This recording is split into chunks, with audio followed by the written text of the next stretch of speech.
ठंड का मौसम था। ठंडी हवा चल रही थी। एक डॉक्टर रोज की तरह अपनी मोटरसाइकिल से क्लिनिक जा रहा होता है। कुछ ही दूर जाने पर उसे कोई आवाज देता है। डॉक्टर साहब सुनिए, रुक जाइए डॉक्टर साहब। आप मुझे आवाज लगा रही थी, कहिए क्या काम है मुझसे? डॉक्टर साहब, मैं आप ही के पास आ रही थी, जल्दी चलिए, मेरी बच्ची की तबीयत बहुत खराब है, उसे बचा लीजिए डॉक्टर साहब। उस औरत के इतना कहते ही डॉक्टर अपनी बाइक वहीं खड़ी कर उस औरत के साथ उसके घर की तरफ चल पड़ा। उस औरत का घर पास में ही था। डॉक्टर उसके घर के अंदर जाता है। देखिए ना डॉक्टर साहब, मेरी बेटी को क्या हो गया? ये 2 दिनों से न कुछ खाती है न पीती है, दिन भर कराहती रहती है। मैं तो इसको आपके पास ला रही थी, लेकिन ये बेड से उठे तब ना।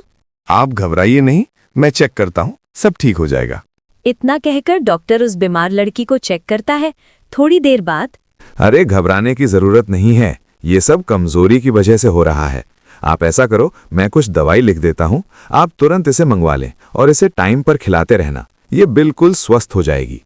डॉक्टर दवाई की पर्ची सुनीता के हाथ में देकर वहां से निकल जाता है।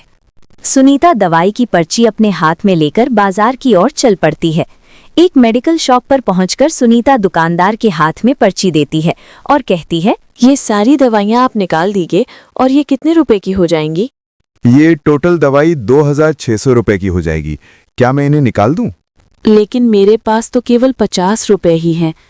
क्या आप मुझे ये दवाई उधार दे सकते हैं? मैं जल्दी ही आपको सारे पैसे लौटा दूंगी। बिल्कुल नहीं, मैं 1 रुपया भी उधार नहीं दे सकता। चलो बाहर निकलो मेरी दुकान से। सुनीता उदास मन से घर की तरफ चल देती है। घर पहुंचकर देखती है कि उसकी बेटी कमरे में नहीं है। वो काफी चिंतित होकर अपनी बेटी को ढूंढने के लिए भागती है। रास्ते में उसे एक व्यक्ति मिलता है तो सुनीता उससे कहती है, भैया, आपने मेरी बेटी को देखा है?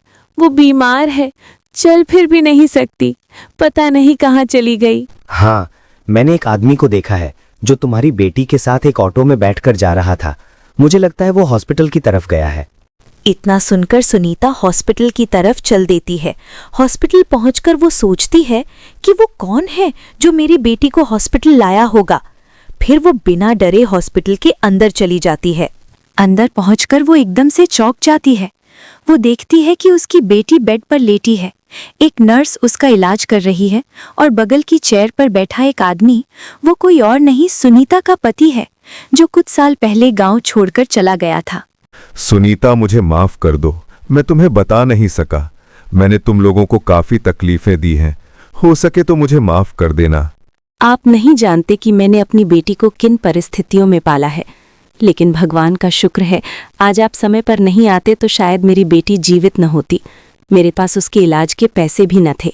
कुछ ही दिनों में उसकी बेटी स्वस्थ हो जाती है और अपने पिता से कहती है, पापा, अब आप मुझे छोड़कर कभी मत जाता। हाँ बेटा, अब हम सब साथ में रहेंगे।